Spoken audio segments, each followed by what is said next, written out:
দেশে একটা পরিবর্তন হয়েছে। এরকম একটা পরিবর্তন ৭১-এর স্বাধীনতার পর ১৯৭৫ সালের ৭ই নভেম্বর হয়েছিল।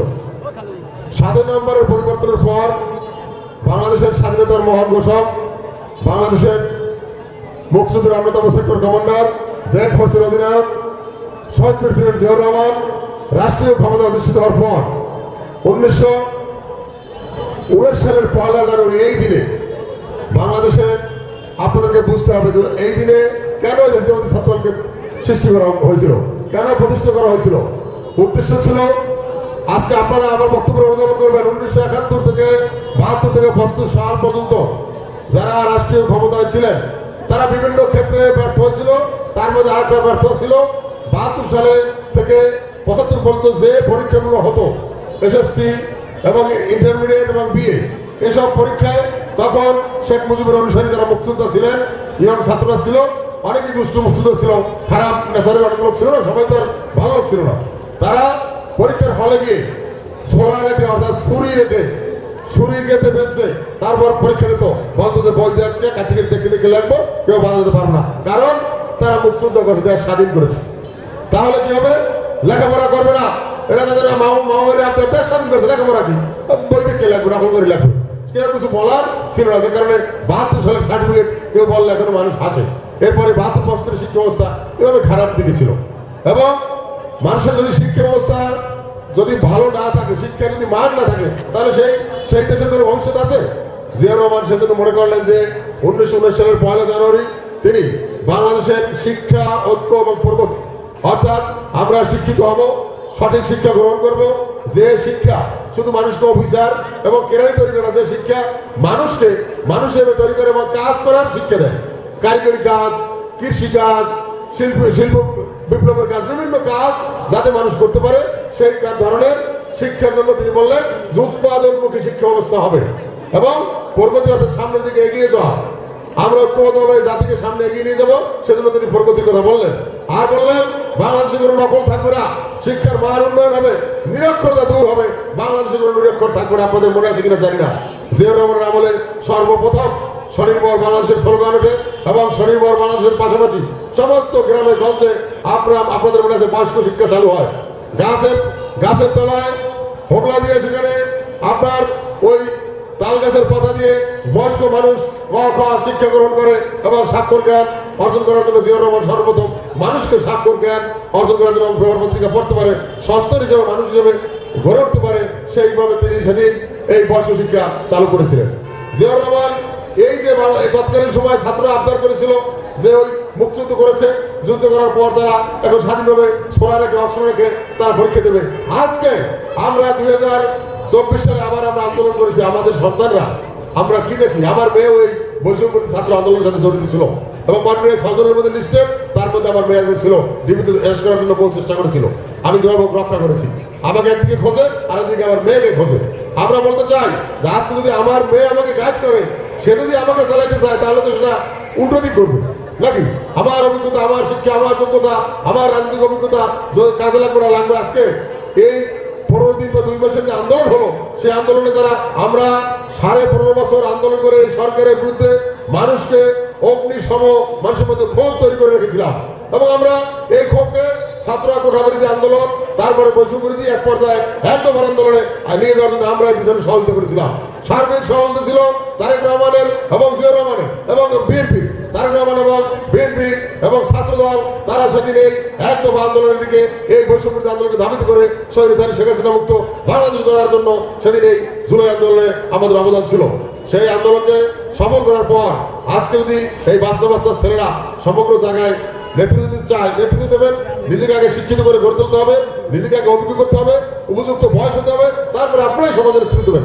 আগামী বাংলাদেশ নিরাপদ করার জন্য আমরা আন্দোলন করেছি, ভবিষ্যৎ প্রজন্মের জন্য আমরা এই আন্দোলনকে সফল করতে সক্ষম হয়েছি এবং করেছি, এবং যা করা লাগে আমরা আমাদের অভিভাবকরা তারা করবে। কিন্তু আজকে যদি আমার ছাত্রদলের সভাপতি বলে তিনি বিএনপির সভাপতি হবেন, আজকে যদি আমাদের ছাত্রদলের সভাপতি বলেন তিনি ডিসির পোস্টে বা ওই জেলা পরিষদ চালাবেন, সেটা কি হয়?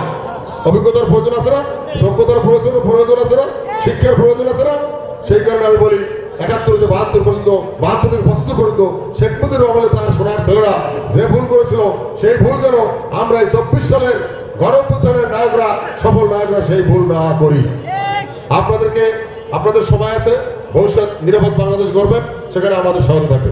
পাশাপাশি আমি আরেকটা কথা বলতে চাই যে আমাদের এই জাতীয়তাবাদী ছাত্র দলের যারা নেতৃবৃন্দ কর্মীবৃন্দ এখানে উপস্থিত হয়েছেন, আমাদের বক্তব্য এখন ভালো লাগবে, আপনাদের গান শোনার সময় এসেছে, কিন্তু আমি বলতে চাই যে এই যে আপনারা সবাই তারেক রহমানের বক্তব্য অনুধাবন করবেন, তারেক রহমানের বক্তব্য শুনবেন, শুনে সেইভাবে চলতে হবে। আমি স্থানীয়ভাবে কনভেনর বিএনপি এই যে রাজনীতি ছাত্র দলের রাজনীতির আমি দুটি কথা বলতে চাই।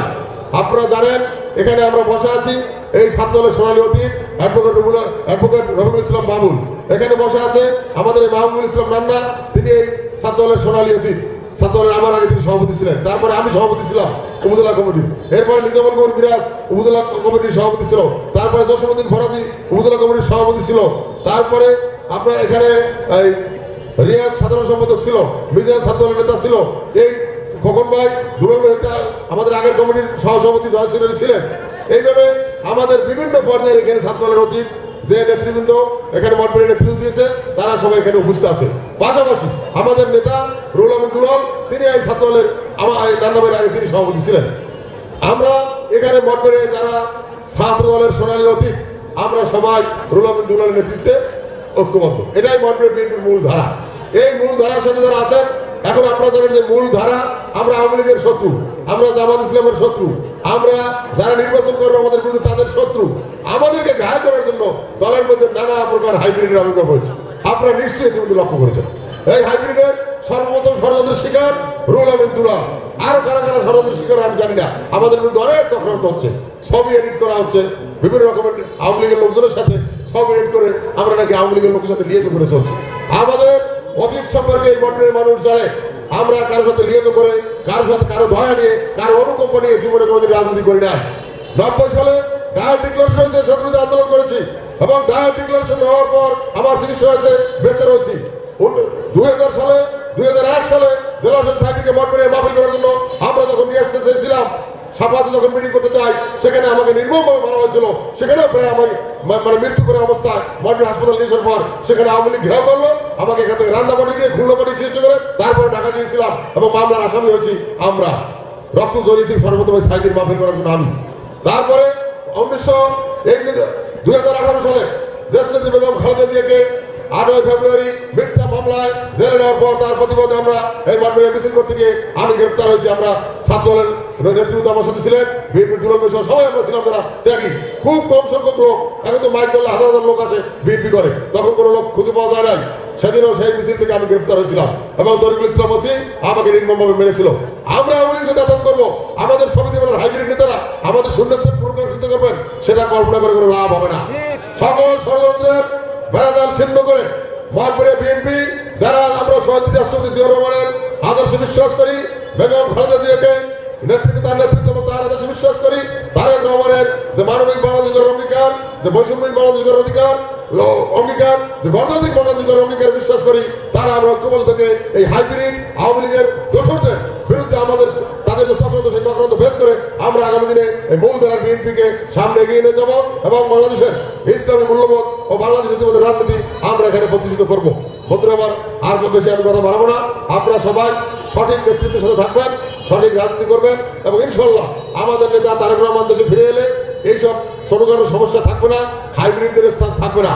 আজকে গ্রামে গঞ্জ থেকে আপনারা আমাদেরকে ফোন করেন যে ভাই অমুকে ছাত্র দলের নাম করে, যুব দলের নাম করে বা বিএনপির নাম করে আমাদের বাড়িতে হামলা করতে এসেছে, আমাদেরকে গালিগালাজ করে, আমাদেরকে মারতে এসেছে, আমাদেরকে সাজাতে চায়। তারা আগে আশরাফের দল করছে, তারা আগে ছাত্রলীগ করছে, তারা আগে আওয়ামী লীগ করছে, এদেরকে অমুক অমুক নেতা শেল্টার দেয়।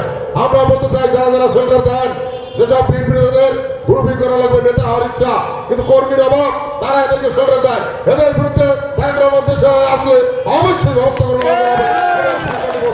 আমরা এগুলো নোট রাখছি, ইনশাল্লাহ এর বিরুদ্ধে ব্যবস্থা নিতে পারবো ইনশাল্লাহ। আমি পরিশেষে আজকের এই 1 জানুয়ারির শুভ জন্মদিনে, জাতীয়তাবাদী ছাত্র দলের এই জন্মদিনে ছাত্র দলের সকল নেতা কর্মীদেরকে আমি জন্মদিনের শুভেচ্ছা জানাচ্ছি। সেই সাথে সমগ্র মঠবাড়িবাসীকে ইংরেজি নববর্ষের শুভেচ্ছা, হ্যাপি নিউ ইয়ার। ধন্যবাদ সবাইকে।